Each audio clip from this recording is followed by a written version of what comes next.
from Associated Press. I think I heard you. Yes, I'm here. Hi, Lorraine. Hi, Lorraine. Elizabeth from SG on the line. Yep, I'm here. Hello. Hi, Elizabeth. Hello. And how about Jonathan from Depository Trust?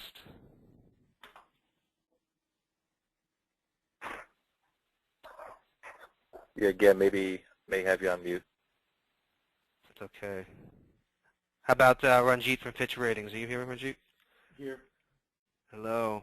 Fabiano, I heard you join earlier. Anybody else on the line that I missed? Yeah, Jonathan. Wayne is on the line. Oh, and Jonathan. Hi, Jonathan. I heard Ed and I heard Jonathan. Okay, and Wayne Ramprashad, formerly with New York Stock Exchange, is on the line as well. Dan, I don't know if you caught me. Ed Sussman from Citigroup. Hey, Ed, gotcha. Thank you, buddy. Hey, Ed.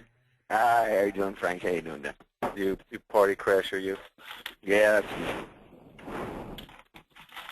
Anybody else? Anybody else I missed? Hey, John O'Brien's on the line. Hey, John. Hey, John. Hey, guys.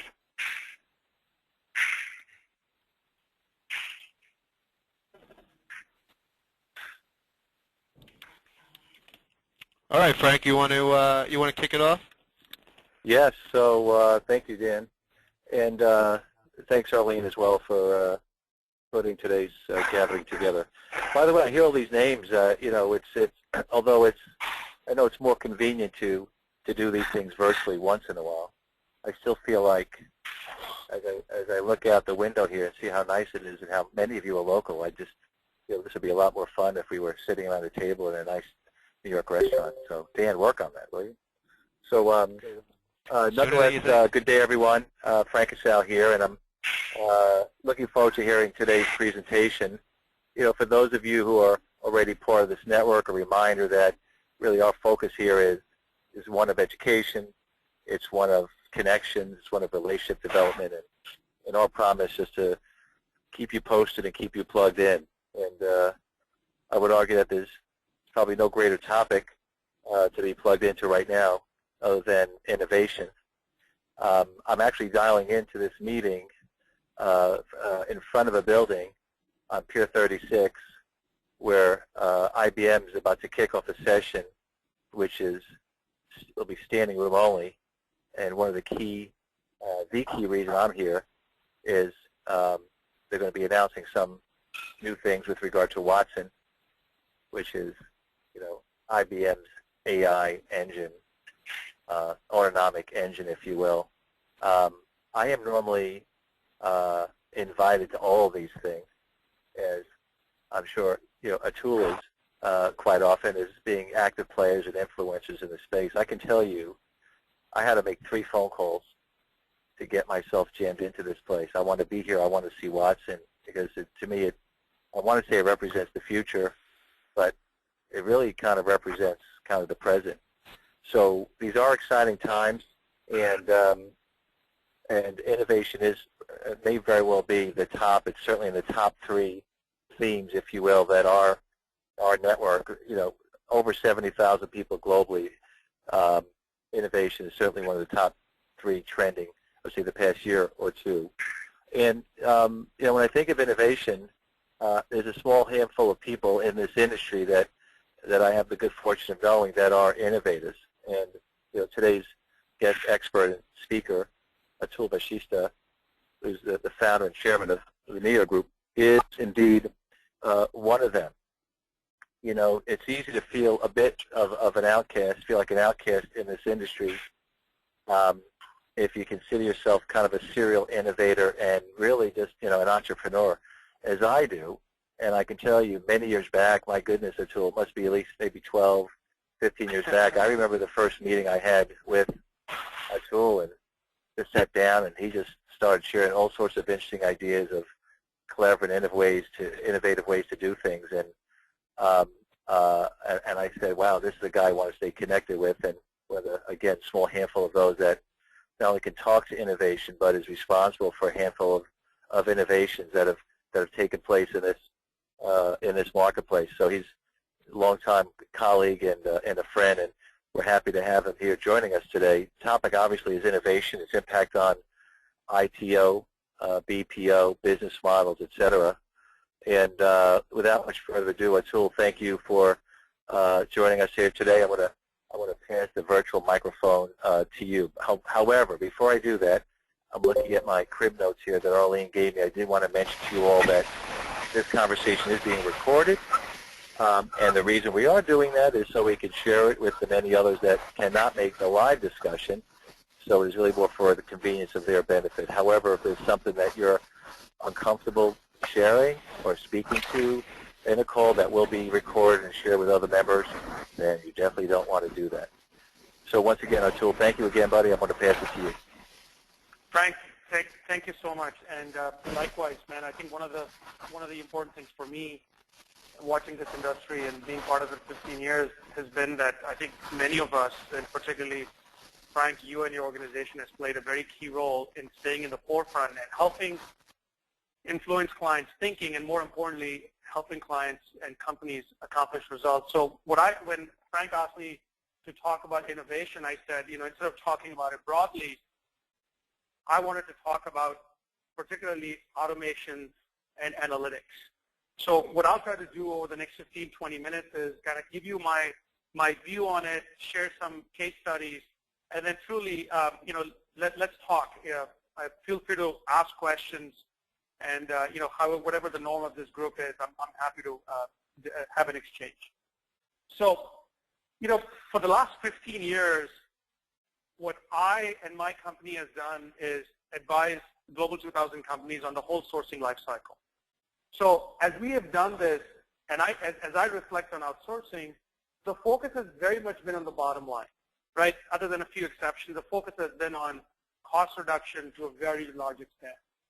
And I think there's a natural evolution that's happening today where there's a focus on the top line. And there's many reasons for it. It was on the bottom line first because people are trying to take advantage of labor arbitrage. And then companies that have already been significantly doing operations, whether it's shared services or with partners in low-cost operations, have already recognized or realized a large part of that labor arbitrage.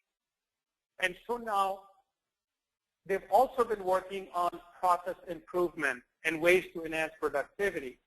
And so they're looking at it and trying to figure out what the next move is, but also they're expecting more from their partners and their shared services.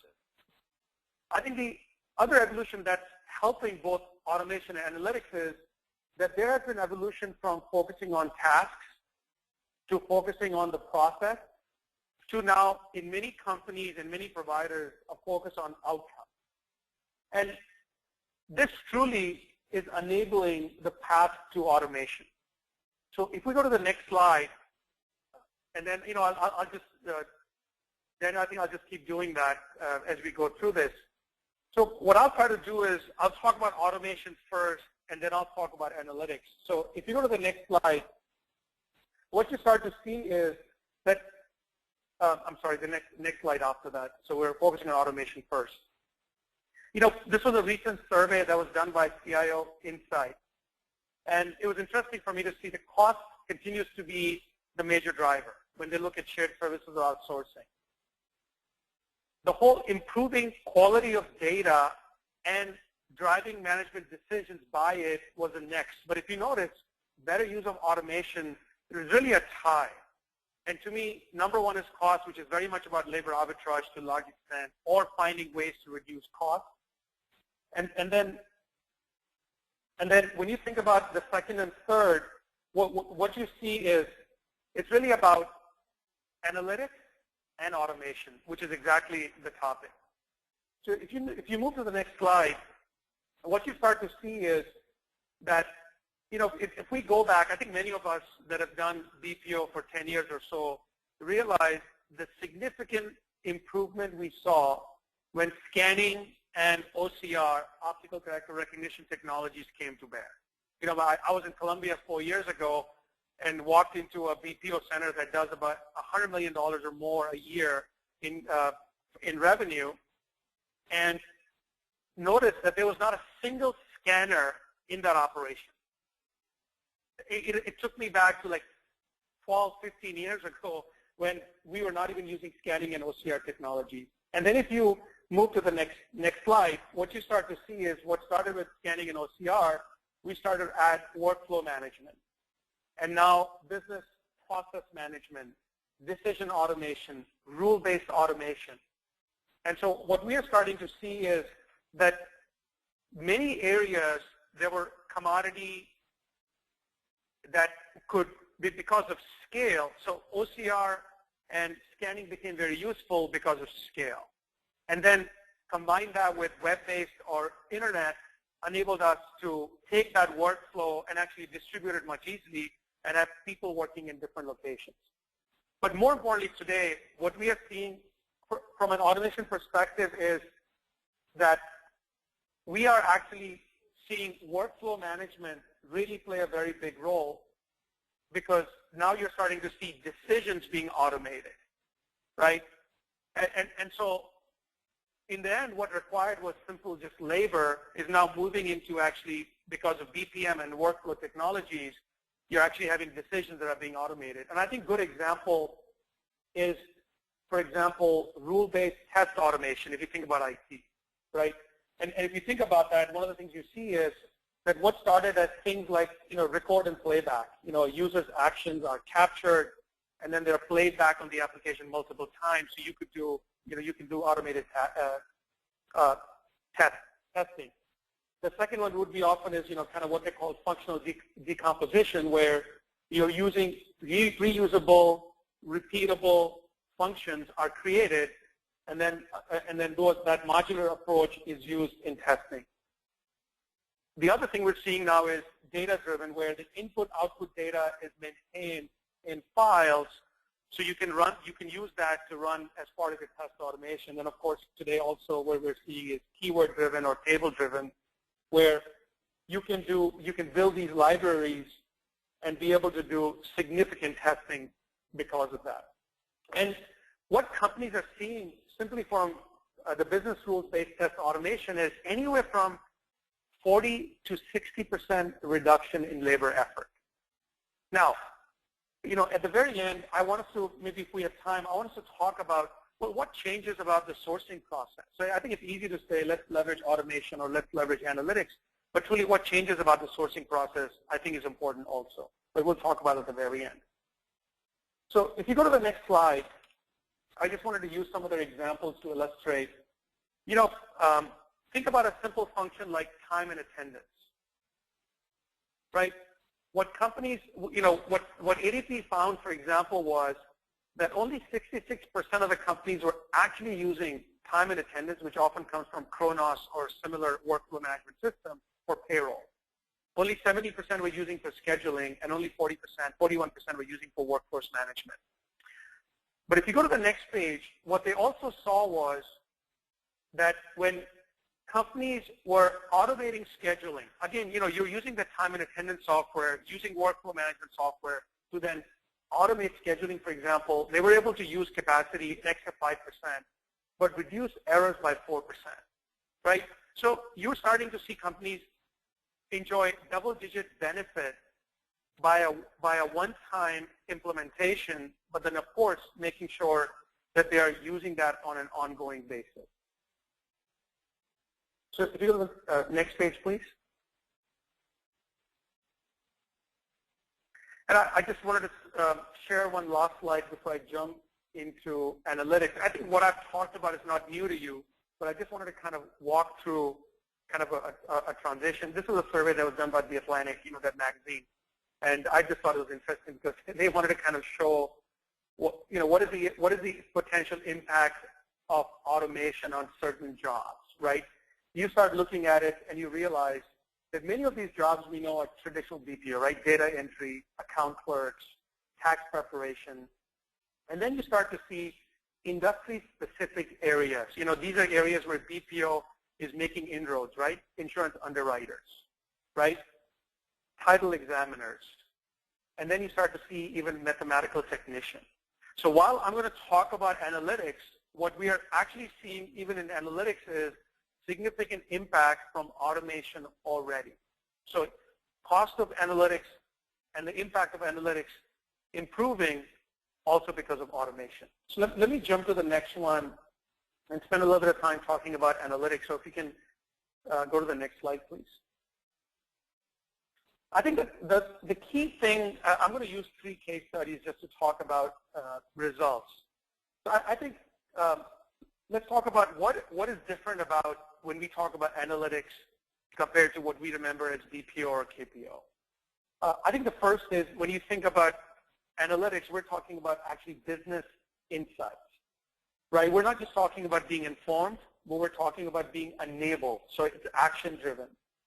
And as we think about it, it requires deep understanding of the industry. It requires typically deep industry knowledge of the sector, and then deep domain knowledge so for example, if we're talking about insurance claims or we're talking about actuarial analysis, it's important to be able to understand insurance, to be able to understand actuarial models, and then be able to analyze the data and make recommendations that are actually actionable. Right? So you can't do that without having industry knowledge and also technical knowledge. The ability to use business intelligence tools, because there's massive data, you cannot really do that on Excel spreadsheets or Access databases anymore. The ability to actually access rich data that is clear, clean, consistent.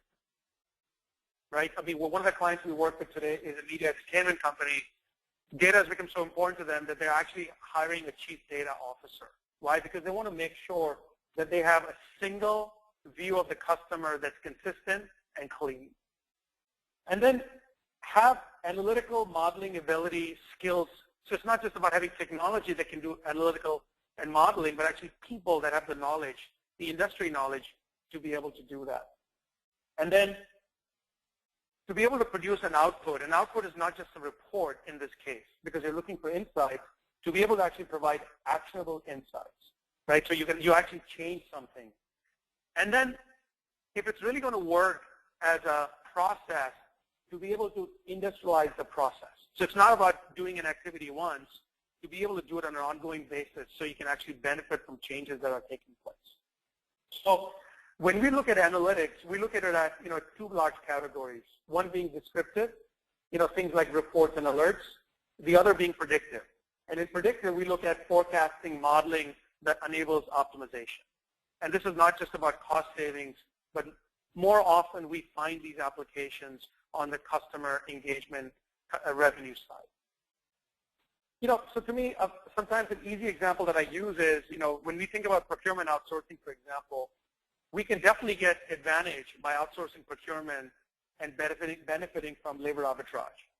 But in most companies and most clients that I look at, whether it's one of our semiconductor clients, for example, the labor arbitrage from procurement outsourcing is nothing compared to a 1% change in moving something from non-contract to a contract.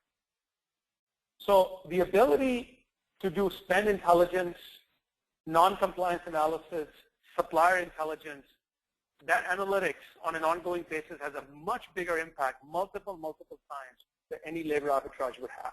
So this is an example of an insurance company which was looking to improve engagement with the customer, improve business, and is now using a company called Sigma to implement this ongoing analytical process to look at these data sources. You can see they're looking at network connections, social activity, transactions, demographic, and then many syndicated data sources. So the important part is the ability to bring all this data together and then try to understand brand preference, what is the knowledge of the customer, how do they respond to different kinds of interventions. An intervention might be a phone call, it might be a social media promotion, it might be mail. And how does that impact the likelihood of purchase? And how does that change when your consumer, is different today than they are, 2 years ago when social engagement was not as big? And how is that changing? And that's what I mean by being able to industrialize that process. So it's not about something you do once, but how do you do it such that these data sources are constantly informing you? And it was interesting to see how in this case, significant impact on revenue, right? Higher number of sales leads were generated, significant follow-up rate that was higher than the previous follow rate, and then specifically being able to assign a revenue increase to that. The ability to then, in the future, relate that to retention also becomes very clear. If you go to the next slide, please. Then on the next slide, what I wanted to talk about, yeah, can we go to the next slide, please? Okay. I think we missed one, but that's okay. So let me jump to this one because we'll make sure we leave time for Q&A or any comments from anybody. This is a case study from a utility firm, and this is a utility that's in a competitive market. So the switching costs of the customer are low, and customers frequently switch. But the important part here was, how do I understand which segment actually switches? Why do they switch? And then what can I change? What would I change to ensure that they don't switch? And then finally, I can also sell other products to them. Now, this is a case where the provider was already handling their inbound call center, was already handling their billing, finance and accounting. So really actually had a life cycle view of the customer. And what the supplier did in this case is they leveraged the data that they had with the business, BI tools that they had, understood the different customer segments, their usage patterns, and then used modeling to predict why they would churn and when they would churn. So who was likely to churn and then when they would churn. Then they changed the upstream experience. The upstream experience could be what offers are made, how they are treated, how they are contacted, how often they are contacted, changing the payment plan, for example. And what they were able to find when they did that was they pushed in many of these segments the retention rates by double digits. When I say double digits, in the sense over 10% higher retention rates than the old programs. And now what they've been able to do is they've actually industrialized this process. What that means is there's a constant analysis of customer segments, likelihood to churn, and then a relationship or a recommendation on what offers to make or what part of the business process to change to reduce that churn. Can you go to the next slide, please? I'm sorry. Okay. So hopefully, I just wanted to kind of introduce the automation analytics use some case study. But one of the last things I wanted to end on, and then I'll open up, please, for any comments or any question is, so what we have seen as we think about our customer base, because we focus only on the buy side, and as we advise them on this whole sourcing life cycle is that we're finding that as you think about, and analytics particularly, that the supplier base is different. We're much more likely to leverage a supplier like a Mu Sigma or a Latent Analytics or Opera rather than always a Genpact or an Accenture or a TCS being the right answer. Not saying they're not the right answer at many times, but often it is one of these other companies. We find that capturing requirements is a very different process than how we would have done a typical ITO PPO. The ability to understand not at a task level, not at a process level, but at an outcome level is really critical. And then from a due diligence perspective, it is looking at the BI tools they have, the modeling tools that they have, and then be able to associate the skill sets that they have, not just from an ongoing process perspective, but the analytical and modeling resources that the supplier has.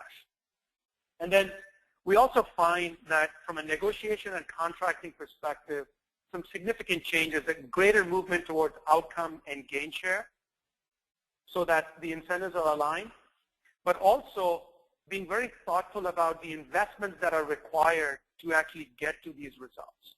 So often you might lead to an increased cost to begin with that is reclaimed later on, which is not necessarily often the case when you are doing traditional ITO and BPO. So I'll just end with the statement that there's a significant focus and attention to outcomes than we see in traditional sourcing. So Dan, I don't know how you guys do Q&A, but I want to, so that kind of ends my prepared statement. I'm happy to take comments or answer any questions. Yeah, this is Frank. Hold on, let me get the feedback off. Hold on 1 second. I'm hearing you in stereo on my phone and on my iPad. Let's see. So a couple of things I have, and I'm sure a couple on the call have some questions. What I've noticed, so I'm wondering if you've experienced the same thing. So we start getting to some of the cutting edge stuff, like automation. Yeah, I'm just finding the toughest part of the conversation is just getting people to either get it or believe it. And this has nothing to do with intellect. It's just more of, it just seems kind of either obscure or not real or way out in the future. And just, being about a year into the launch of a second institute focused on this arena, I'd say education, if you will, is kind of we're seeing as the first speed bump. Are you seeing that as well, or maybe you're doing a better job than we are? People you're talking to are getting it right away. No, I think Frank, you're right. So I think the challenge is that often when we're looking at automation, it requires control of an entire process because while you may automate the scanning or OCR process, but when you're talking about business rules-based automation, for example, you can't really just show it, right? So there's an investment that's required for the provider or the partner to actually build it for you. And I think so there's an initial higher hurdle than we see in traditional outsourcing, and I think that's creating a challenge. We have found it much easier in places where a provider already owns the business Right. process, and there Right. we're finding the hurdle to be a little bit lower. Yep. That's a really good point. And then how are you finding the discussion on the service provider side, right? Because it's a double-edged sword. So on one hand, it could be, could be new business for them. On the other hand, it's going to beat the heck out of their, out of their top line. What is your sense of how they're responding to some of these new innovations? So I think the service providers are very eager to be in this field.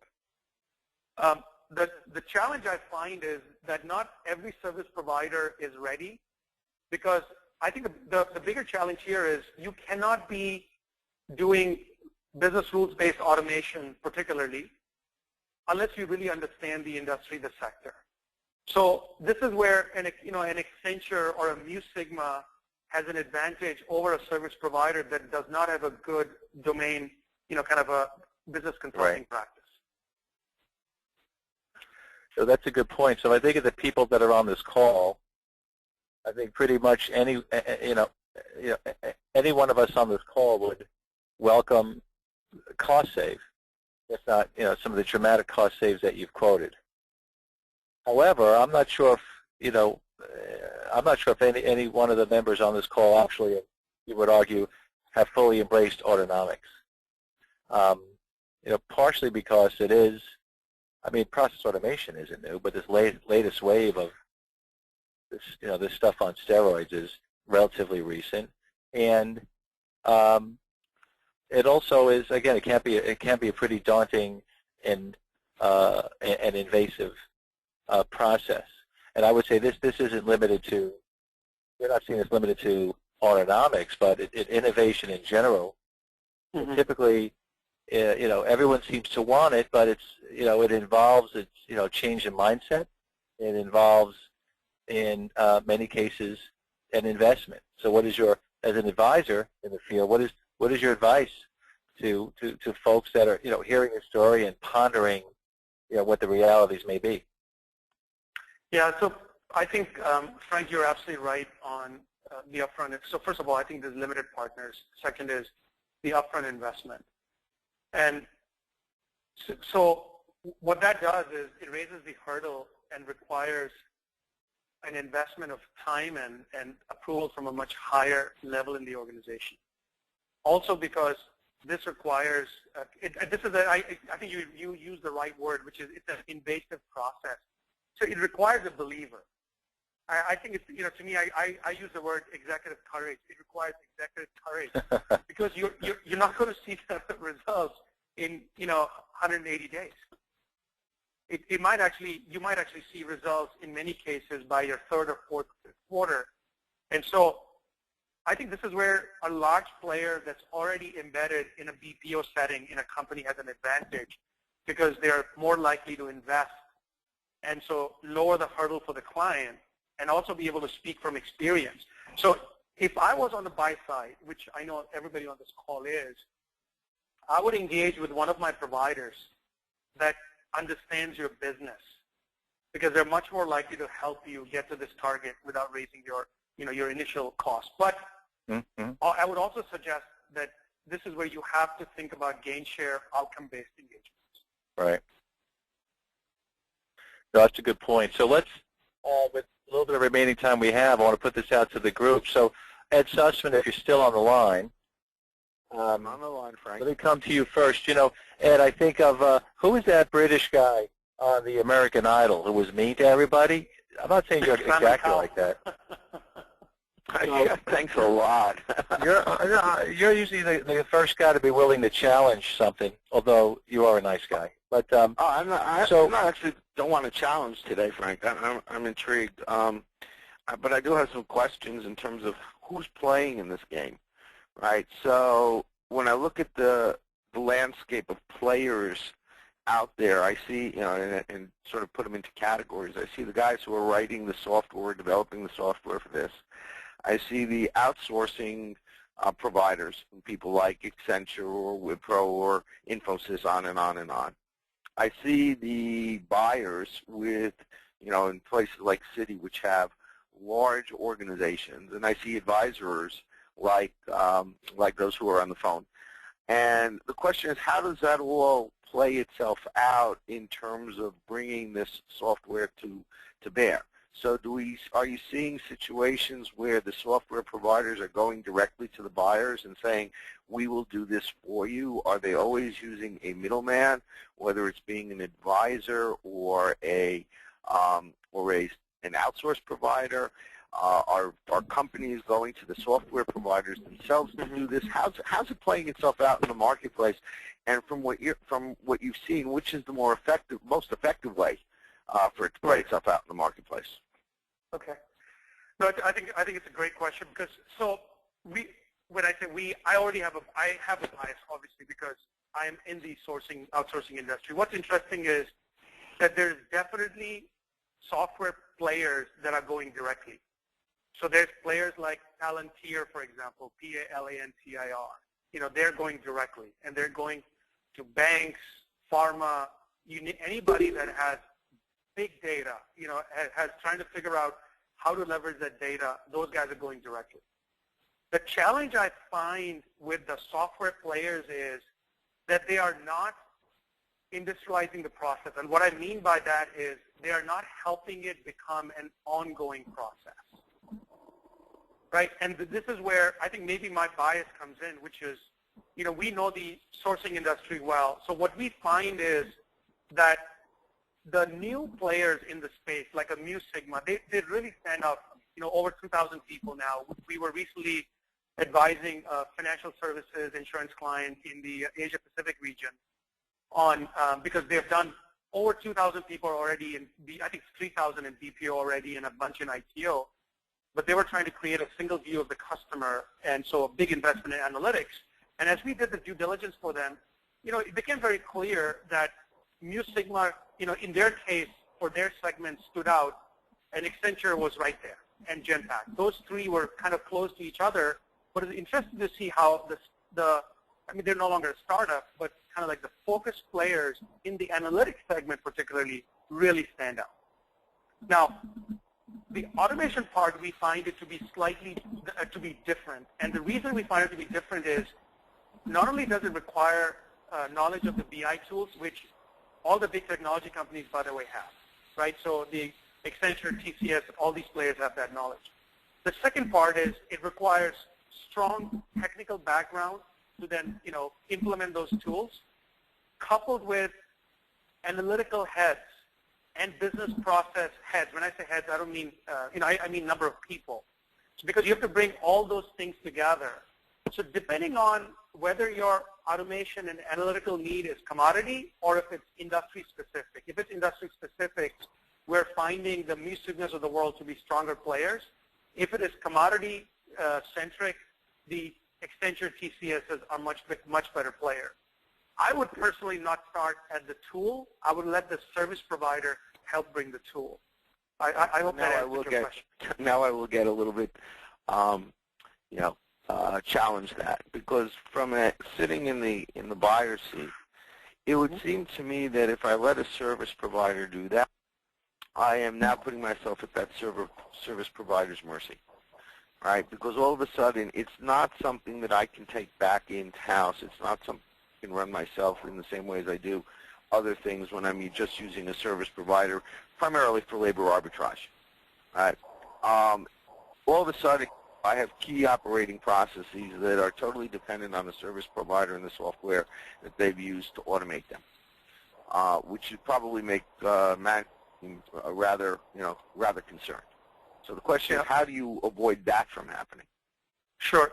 I think it's the same way you do it today. So if you think about any of your, ERP system, most cases for most of our clients, the service provider doesn't own the technology, right? They have a function they provide. If that is important to you, in this client's case, for example, the insurance company that I was using, the supplier is a service provider. So the advantage of using a supplier was, depending on what part of the business they are touching, whether it's know your customer KYC compliance, or whether it's mining for customer engagement, they're using different tools. The tools are actually still licensed by the customer. The data is still the customer. The service provider is actually basically providing leveraging the data and providing insights, but not owning any of it. Does that make sense? Yeah, it makes sense. The question is, what happens if you, get into a contentious relationship with that service provider and you want to break that relationship? Are you in a position that you can do so? You're now being held hostage by a service provider. Sure. So I just need to make sure, I would think that just as the buyer, you need to make sure that wouldn't happen. Yeah, so I think, great point. In anything that's not commodity, you want to make sure that your contract has the right set of transition clauses, whether it's taking over a portion of the staff or the provider aiding in the transition process. So yeah, I think I would use many of these. So what we are doing for many of our clients in this particular area is that the core resource clause, who we identify as core resources, is a much higher percentage on these contracts than it is on our ERP or base finance and accounting outsourcing, for example. So yeah, I think it's a good point you bring up. Yeah, Ed, this is Frank. If I could weigh in on that as well, as I look at this, and I've sat in on a couple of dozen of these discussions in the past year, you could argue there's no risk-free path here, right? So on one hand, you can go through the provider, and what they provide is, the benefits that a tool outlined, including financing the deal, right? So, yep. But then you have some of the potential challenges that you discussed. That's the pro and con there. If you want to roll your own, okay, that may feel good in the beginning, but who's going to cut that check? And then you got to help to offset that potential reward. You have the risk of potentially never having done this before. So in both scenarios, there's a risk reward. Right. A profile, if you will. Yeah. Okay. We can take it offline, I think, because this is a much longer conversation. But oh yeah, beautiful, good stuff. So no, thank you, buddy. Thank you, Simon. I mean, Ed. Thank you very much. So, anyone else? We have time for one more question, and then we want to squeeze in a couple other things before the end of the call. Anyone else? Hey Frank, it's Fabiano here. I have a question for the group with regards to the percentage of reduction, right, I noticed that we're talking to this, and most clients are in the private sector. Are you seeing anything on the public sector, like appetite for this type of activity as well? So, I use the example of Palantir. So I was on the Department of Defense board, the United States Department of Defense board, for 7 years, and I saw significant use of Palantir, but for doing a number of different kinds of tracking. So tracking chatter, anti-terrorism. The NSA was using those guys. So we're definitely seeing analytics playing a very big role, at least in DoD. That's where I saw it. I don't know. We don't really play as much in the city and county, state sector, so I'm not really aware of that market.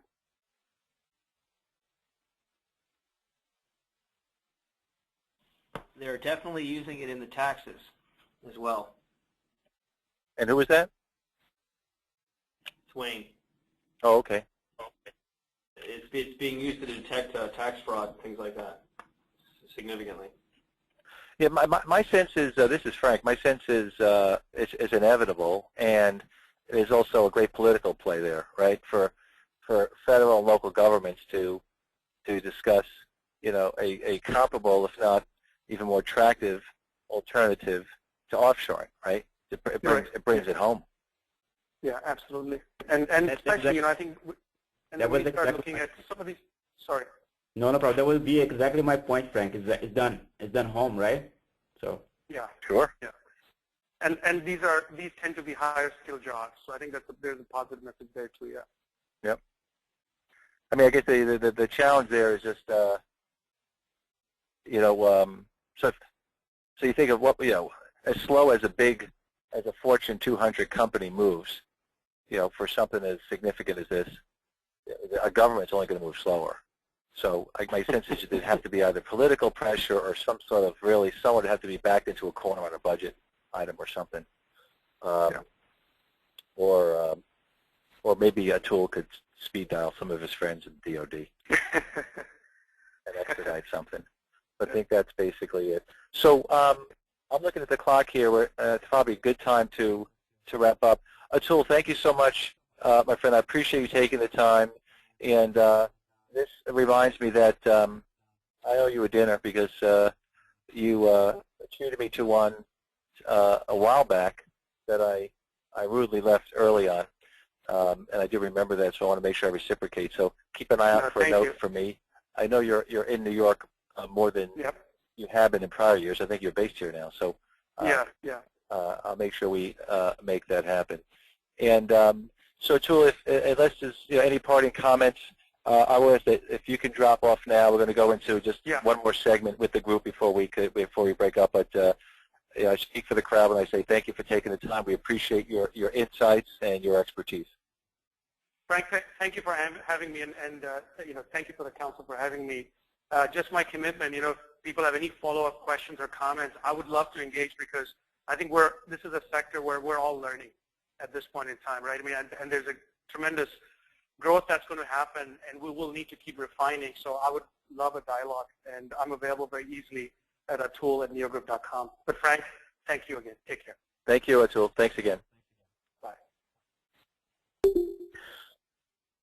So, Dan, next on the agenda is Community Connections. Is that it?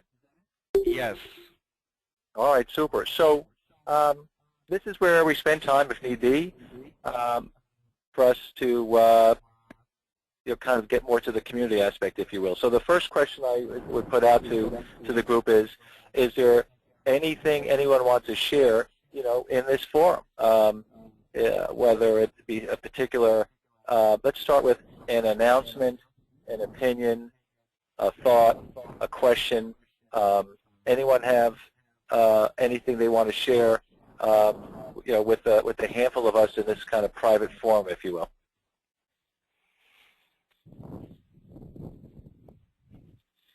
I'm not sure if anyone's ever responded to that one, guys, but I'll put that out there. They don't want next you to put them on the question hot is, seat, Frank, like you did with Ed. I don't know. I mean, I know there's a handful of opinions in the room, but I just put that out there. Every once in a while, somebody does. The next one is certainly more important. Well, it certainly can be important depending on who you are, where you are. But if anyone, this has to do with just hiring. If there's anyone on the call that needs to hire someone, this is a good time to speak up just within this group of friends looking out for each other. Or if there's someone in here that is looking for a job, and obviously they're able to speak about it in the open setting, this is a good time to speak up as well. Let's start with anyone have an opening that you want to get the word out on? Hey, I'm looking for someone, or know of one that you could announce? Let's do that one first. Anyone on the call?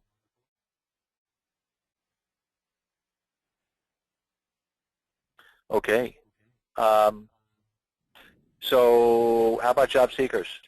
Anyone on the call we could help? Anyone looking? Hey, it's Wayne. I am looking. I am currently in the middle of interviews right now at a company, which we're taking a break from, but depending on the outcome of this call, I could still be looking afterwards. So Wayne, what should we, so I know you, and maybe the others don't. I know you as a sharp guy, former New York Stock Exchange. I know, you know, call centers. I know you know transformation. I know you know automation. What else should people think of as they're keeping an eye out for you? I would say there's kind of two things. One is either a turnaround situation in a business that is failing, falling behind the wayside, either with their technology or their business processes or just their management in general. Or customer service, not necessarily call centers, but customer service or systems that are very large scale. I have a lot of knowledge and experience in very large scale, very reliable systems, including disaster recovery. Okay, great. Well, what I would suggest is, yeah, go ahead. I was going to say, I am a technologist at heart, but I work with the business very closely and always make sure that I understand the business first. Okay. Well, as most of you know, I'm a big believer in, you know, the power of the network and looking out for each other. So what I would say, you know, Wayne's a member for a handful of years, and he's certainly a buddy of mine and a good guy, and I'd vouch for him in a minute. So if anyone on this call if know of an opening within your organization or could just maybe recommend, I believe, Dan, keep me honest, I believe everyone has everyone else's email. Yes? I believe? Yes, should. If not, you know, reach out to Arlene and she can get you the list.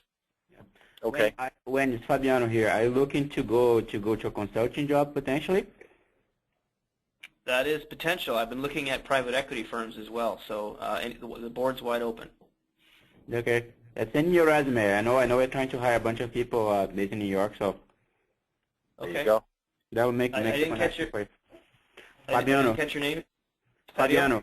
Arlene has Fabiano. it. Yep. Okay. Yeah, Arlene, maybe you could do an email intro after Yeah. the call between Fabiano and Wayne. Sure. Wayne, should we use the should we use the Gmail address? Yes. Okay, great. All right, super. Thank you. Dan, anything else that we want to cover on the back end? Yeah, just a couple of quick announcements. So the next gathering for this group will be our Inner Circle dinner. It's October 29th.